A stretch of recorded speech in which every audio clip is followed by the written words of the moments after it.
Hello everyone, সবাইকে স্বাগত আমার ছোট্ট মিনি ব্লগে। আর সবাইকে গুড ইভিনিং। আমি অফিস থেকে চলে আসছি, ফ্রেশ হয়ে চলে গেলাম রান্নাঘরে। তো দেখি এখন কি করা যায়।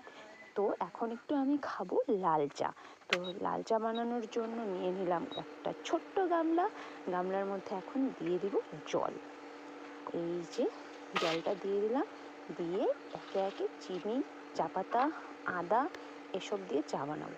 আর লাল চাটা খেলে অনেকটা ফ্রেশ লাগে। আর সারাদিনে উফ যা কাজ, মাথাটা আর কাজ করে না। তো লাল চা খেয়ে নিজের মাথাটাকে কাজ করাবো।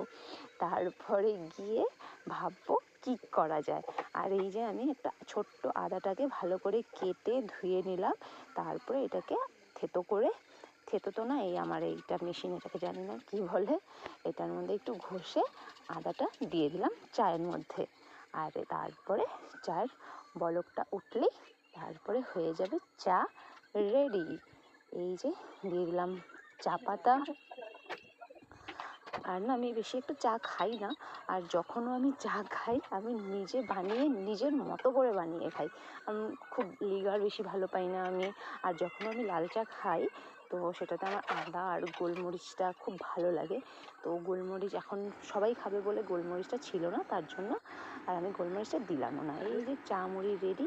চা খেয়ে খেয়ে একটু মার সাথে গল্প করছি। আর এই চা আর মুড়ি। তারপরে বানাতে গেলাম ম্যাগি। মা বললো ম্যাগি খাবে। এই যে ম্যাগি এখন বানাবো। তো এই যে ম্যাগি নিয়ে একটু তোমাদেরকে আমি জাদু দেখালাম। তারপরে একে একে আমি একটু নুন দিয়ে দিলাম। আগে নুনটা দিয়ে জলটা একটু গরম হবে, তারপরে ম্যাগি মশলাগুলো একটু ফুটবে, তারপরে ম্যাগিগুলো দিয়ে দেবো। আর ম্যাগি রেডি 5 মিনিটে। এই যে একটা একটা করে প্যাকেটগুলো কেটে কেটে সবগুলোর থেকে মশলাগুলো আমি দিচ্ছি। ম্যাগিটা খুব ইজি আর খুব তাড়াতাড়ি হয়ে যায় না, এর জন্য খেতে খুব ভালো লাগে। আমার মতো কে কে ম্যাগি খেতে ভালোবাসো আমাকে কমেন্ট করে অবশ্যই জানাবে। আমার তো খুব প্রিয় ম্যাগি। আর আমি ম্যাগিটা খুব টেস্ট করে বানাই। আর লাগবে হলো 15 মিনিট, দেখিয়ে দিলাম। এই যে আমাদের 3 জনের ম্যাগি রেডি।